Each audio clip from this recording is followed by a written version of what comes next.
नमस्कार मित्रांनो, लक्ष्मीच्या पावलांनी ह्या मालिकेच्या आजच्या भागामध्ये आपण पाहणार आहोत की अद्वैत खरेंच्या घरातून तडकाफडकी जायला निघतो. तेव्हा संगीता त्याला थांबवण्याचा प्रयत्न करत असते. खूप हातापाया पडत असते. अद्वैतराव, जाऊ नका, थांबा. आमच्या कलाची काहीही चूक नाहीये.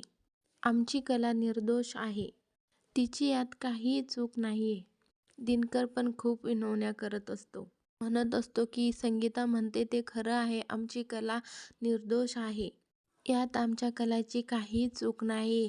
एक वेळेस आम्हा सगळ्यांकडून चूक होईल, पण आमची कला कधीच चुकणार नाही.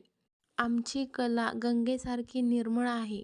त्यावर संगीता म्हणते, मान्य आहे अद्वैतराव, आम्ही खूप चुका केल्यात, पण यात आमच्या कलाची जरा बी चूक नाहीये. दिनकर म्हणतो की अद्वैतराव, तुम्ही तुमच्या घरी चलत, आम्ही काही म्हणू शकत नाही, पण आमच्या कलेला घेऊन जा सोबत. मी तुमच्या पुढे हात जोडतो, पाया पडतो, पण आमच्या कलेला घेऊन जा तुमच्यासोबत. त्यावर अद्वैत काही बोलत नाही. अद्वैतकडे नयनाचा मोबाईल असतो. तो नयनाचा मोबाईल देऊन टाकतो आणि कलाकडे बघतो आणि कलाला म्हणतो, इथून पुढे आमच्या घरी येण्याची काही गरज नाही.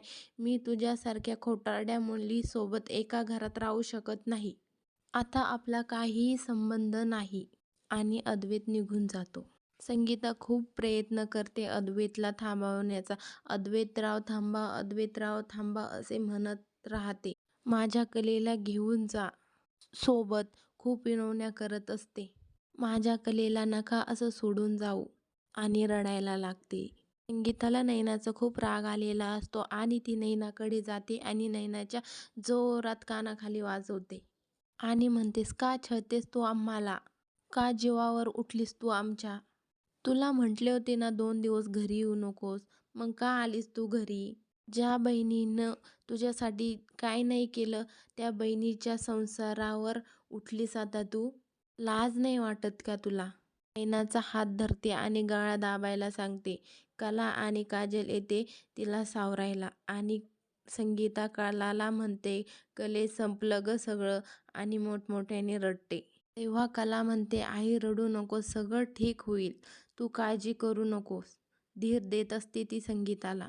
चांदेकरांच्या घरात अद्वैत येतो आणि त्याच्या रूममध्ये निघून जातो. सरोज आणि रोहिणी बसलेले असतात हॉलमध्ये. तेव्हा रोहिणी म्हणते, सरोज वहिनी, अद्वैत का आला एवढा लेट? आणि कपडे बघ कसे घातले शी बाई. आणि कला पण नाही आली त्याच्यासोबत. ह्या दोघा नवरा बायकोची पुन्हा भांडणं झाली वाटतं. सरोज उठते आणि अद्वैतच्या रूममध्ये जाते. आणि अद्वैतला म्हणते, काय झालं अद्वैत, का आलास तू असा? आणि हे कपडे? त्यावर अद्वैत म्हणतो, आई आपला संशय खरा ठरला. त्यावेळेस सरोज म्हणते, म्हणजे अद्वैत, त्या मुलीवर संशय घेतलेला आपला खरा ठरला आई. अद्वैत म्हणतो, आई हा सगळा त्या अति आगाऊचाच प्लॅन होता. मीना परत आली आई. त्यावर सरोज म्हणते, अशी कशी येऊ शकते ती? अद्वैत म्हणतो, आई ती तिथेच होती. मी जाणार म्हणून तिला 2 दिवस बाहेर जायला सांगितले होते. त्यावर सरोज म्हणते, चल उठ, आपण लगेच खरेंच्या घरी जाऊ जाब विचारायला. त्याआधी मी पोलिसांना फोन लावते. पोलीस जेव्हा फरफटत घेऊन जाईल ना त्या लोकांना, तेव्हा कळेल त्यांना लोकांच्या आयुष्याशी खोटारडेपणा केल्याचे परिणाम काय होतात ते. त्यावर अद्वैत म्हणतो, शांत हो आई, मी सुनावून आलो त्यांना, काय सुनवायचं? आणि हे जिच्यामुळे झालं आहे ना, तिला कायमचं तिकडेच सोडून आलो आहे मी. त्यावर सरोज म्हणते, तरीही ती कांगावा करायला कमी करणार नाही. त्यावर अद्वैत म्हणतो, म्हणून मी तिला 8 दिवसांची मुदत दिली स्वतःला सिद्ध करण्यासाठी. आणि ती काहीही सिद्ध करू शकत नाही. त्यामुळे ती किंवा तिच्या घरचे आपल्या घरात पाऊल देखील टाकू शकत नाही. त्यावर सरोज म्हणते, जाऊन दे, आपल्याला एक वाईट स्वप्न पडलं असं समजू आणि सोडून देऊ आणि नव्याने सुरुवात करू. त्या सकाळी आबांना कळाल्यावर आबा काय म्हणतील आई? त्यावर सरोज म्हणते, आबांशी काय बोलायचं ते मी बघून घेते. रोहिणी यांचं बोलणं गपचूप ऐकत असते आणि मनातच म्हणत असते की सरोज वहिनी, बाकीच्या फॅमिलीचं सोड, तुझी गाठ संगीताशी बांधली गेली आहे. आणि हा ड्रामा कसा कंटिन्यू राहील ते मी बघते. दुसऱ्या दिवशी संगीताच्या घरी शेजारच्या बायका येतात आणि संगीताला म्हणतात, काय ग संगे, काय सकाळी सकाळी तोंड सोडून आणि कपाळावर आठ्या घेऊन बसली आहे? आणि काय ग जावई बापू कुठे दिसत नाही घरात? गेले की काय? गे तुझ्या घरातून रात्री किती मोठमोठ्याने गोंधळ चालला होता. गोंधळच होता की भांडण चालली होती? जावई बापूंना तर बघितलं मी रात्रीत जाताना. काय ग कला तुला एकटीला सोडून गेले की काय इथे? हे सगळं अकरीतच वाटतंय बाई. संगे तुझ्या चुकीची शिक्षा कलेला भोगावी लागते ग. दुसरीकडे नैना घडलेला प्रकार राहुलला फोनवर सांगत असते. चांदेकरांच्या घरात सगळेजण नाश्ता करायला बसलेले असतात तेव्हा रजनी आबांना म्हणते, खरेंच्या घरी सुद्धा अद्वैतन त्यांचा नाश्ता चालू असेल. काय काय बनवलं असेल काय माहिती. अद्वैतला काय आवडतं काय नाही त्यांना काय माहिती. तसं अडचण येणार नाही. कला आहे तिथे. कला सांगेल अद्वैतचा फोन आला नाही म्हणजे तो रमला असेल तिथे. त्यावर रोहिणी म्हणते, अद्वैत रात्रीच आला. सरोज वहिनी तू सांगितलं नाही का घरी सगळ्यांना? त्यावर आबा म्हणतात, सरोज ही काय बोलते? अद्वैत काल रात्रीच घरी आलाय, मग सुनबाई कुठे आहे? तितक्यात अद्वैत खाली येतो आणि आबा अद्वैतला म्हणतात, अद्वैत कला कुठे आहे? मी तिला तिकडंच सोडून आलो. सॉरी आबा मी पुन्हा तिला ह्या घरात आणणार नाही. लगेच रोहिणी म्हणते, तू तर देवा ब्राह्मणांच्या साक्षीने लग्न केलं तिच्याशी. सगळ्या पाहुण्या रावळ्यांसमोर तू तिच्या सोबत लग्न केलं. नवीन सुनबाई घरी नाही म्हटल्यावर लोक काय म्हणतील डॅड? काय ग सरोज वहिनी, हा आपल्या समोर आला. मला वाटलं समजावलं असशील तू त्याला. त्यावर सरोज म्हणते रोहिणीला, तू शांत बसशील का?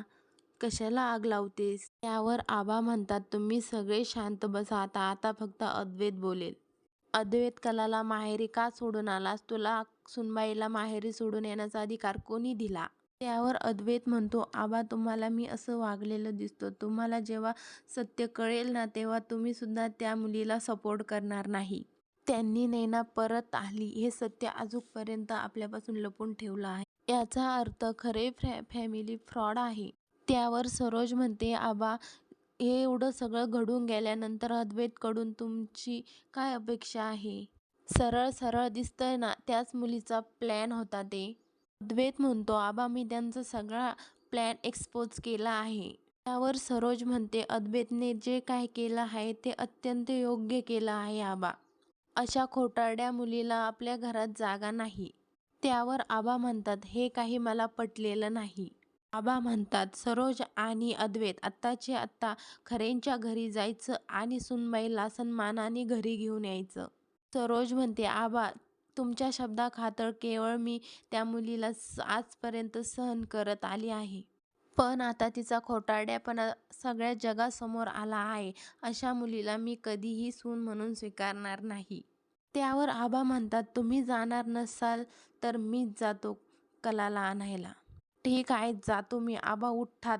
लगेच कला तिथे येते आणि आबांना म्हणते, आबा त्याची काहीही गरज नाही. सगळेजण कलाकडे बघत असतात.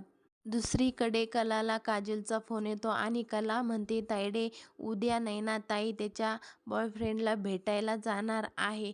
तुला मी लोकेशन पाठवते तू जा तिथे.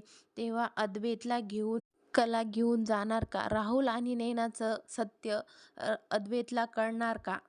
पुढील भागाच्या डेली अपडेटसाठी शिवानी मराठी चॅनलला सबस्क्राईब करा. धन्यवाद.